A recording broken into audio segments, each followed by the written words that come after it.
morning mga kainday. Bali gigising na nga pala tayo dyan mga kainday para maglinis at maglikpit ng mga higaan. At alam mo naman, ayan naman ang everyday na ginagawa natin. Kasi wala rin naman pasok ang mga estudyante natin mga kainday. Kaya maaga kami nagising dyan mga kainday. At ayan na nga, naglilikutan ng mga batang makulit. Ayat na rin, babangon na rin ng UNESCO. At para mailigpit ko na lahat ng mga higaan dyan. Para malinis ko na pala lahat ng mga ligpitin dyan. Kasi maaga kami nagising lahat. At ayan na nga, fast forward tayo. Nagwawalis na nga pala ako dyan sa may sala namin mga kainday. Sa mga kasulok-sulukan, iwawalisan ko talaga yan mga kainday. Kasi mahirap na maging maraming kalat. At ayan na nga, tamang walis lang tayo dyan mga kainday. At ayan na nga, linis-linis lang tayo. Punas-punas sa mga maruruming mga gamit namin mga kainday.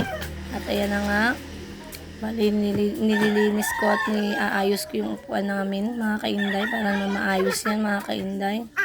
At ayan na nga, pagkatapos ko dyan mga kainday, mag-aalmusal din ako dyan mga kainday Kaya binibilisan ko na talaga mga kainday para makakain na ako at makapag-almusal na. Alam mo naman, umaga na, kailangan na mag-almusal tayo para may energy na tayo mga kainday.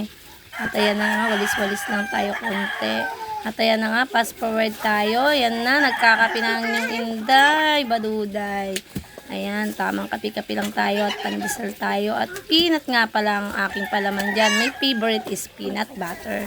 At ayan na nga, tamang kain kami ninis dyan. O, diba? Tapos ang gulo-gulo pa ng buhok ng anak ko. Laging sabog-sabog ng buhok niya. Nakaka-stress talaga yung pagbagong gising.